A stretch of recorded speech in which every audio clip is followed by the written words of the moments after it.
Abay, iyakin pala itong si Jamal Murray at daming kalokohan na ginawa dito nga sa game number 2. Walating alam niyo naman na kanyang ginawa na pagbabatungan ng hit pack on the floor during the live play at talaga nga namang walang technical na nakuha itong si Jamal. Pero alam niyo ba, meron pa siyang ibang dalawang ginawa na talaga namang nagpainit sa ulo ng maraming fans. Pero bago yan ay alamin muna natin ang source ng frustration neto nga ni Jamal Murray at yan nga ay dahil sa insane talaga namang suffocating defense ng Minnesota.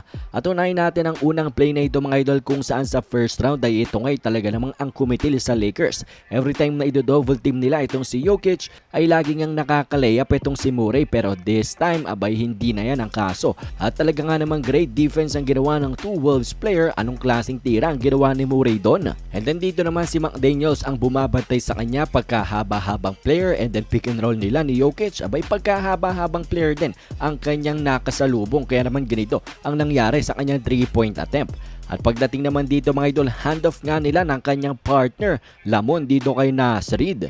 And then dito nga mga idol, great team defense kung saan ng tatlong mahabang Wolves player ang kinarap ni Jamal Murray. And of course, alam na natin ang resulta, turnover nga yan at patuloy na magandang team defense. Neto nga ang team ng Minnesota na una ang ball pressure ni Kyle Anderson and then sa drive attempt niya naman dito ay nasupalpal nga siya.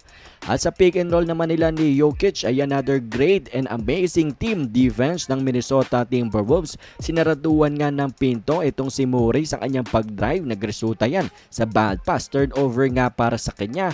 And another great ball pressure para nga sa Wolves ni Kyle Alexander Walker.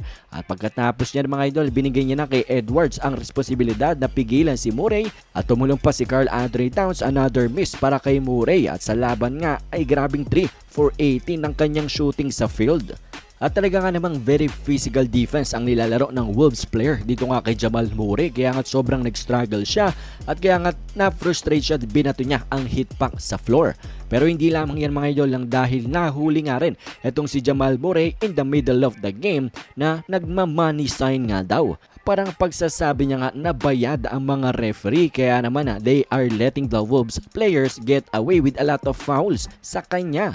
At eto nga mga idol ay enough na nga daw, enough reason para nga sa NBA na patawan nga ng suspension itong si Jamal Murray.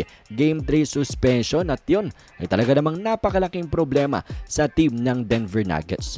Pero after the game, hindi pa natapos yan mga idol.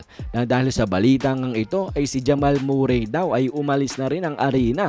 Hindi na kinausap ang mga reporter na usually mandatory. Kinakailangan nga ng mga players ay kausapin ng media after the game. Pero sa sobrang frustration, sobrang pagkainis siguro ni Jamal Murray sa nangyari sa laban ay hindi niya na nga ginawa ito. Hindi na siya pumunta sa post-game press conference. Umuwi na lang sa kanila.